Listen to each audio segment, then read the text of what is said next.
This is the second of 3 videos about the coastal forest on Sullivan's Island. This video discusses the various types of vegetation that are alive and thriving in the coastal forest. Every plant out here has evolved some mechanism to allow it to survive in this environment.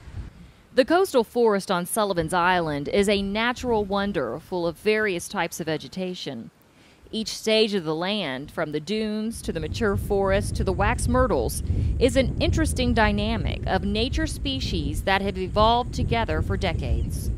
You never know what you're going to see when you come out here. Every day is different. There's so many surprises. It changes every day.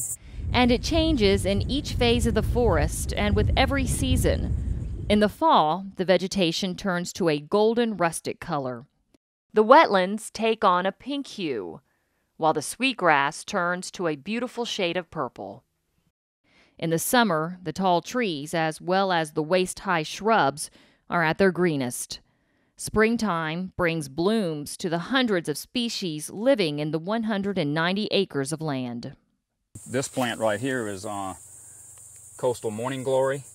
You see the very arrow-shaped leaves on it, and it, as is true with most morning glories, the blooms are nice and lush in the morning. So we're in a maritime shrub thicket right now that has these plants that are evolved again for a very sandy habitat.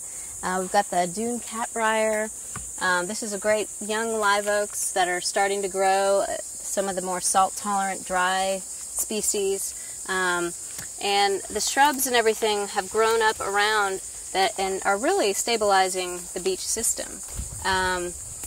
There's a variety of plants that have come together. There's wax myrtle growing in here. You can hear the birds that are using these already.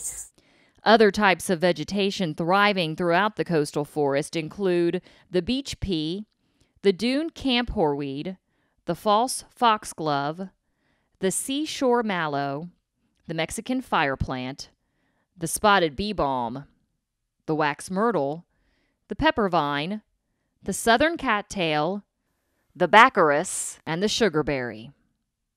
Sea oats and sand dunes are also prominent in this area. And what's really interesting is as the sand dunes build up, the sea oats grow right along with them. Biologists say that sea oats are vital to this beach community. That's why it's illegal to pick or to disturb them, because the beach will change if they're removed.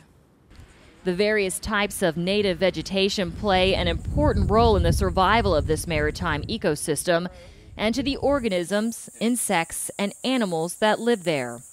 However, the coastal forest is being threatened by non-native or invasive plants, such as seedlings from the Chinese tallow tree. Which you can see some larger ones in here. There's some quite large ones that are full of fruit that'll put more seeds in here this fall. It's a plant that was brought here several hundred years ago as a landscaping plant, and it outcompetes native plants. So I'm kind of concerned about the future of this very rare wetland. Dr. Porcher believes it is everyone's responsibility to embrace the coastal forest and protect it for future generations. You take care of the land will take care of you. So that's our role, is to be stewards of the land. Right now, this land doesn't belong to anybody, it belongs to everybody. It is vital that everyone commit to being a good steward of the coastal forest. By joining together, we can preserve this land for our children and grandchildren. This video was produced by the Sullivan's Islanders Group.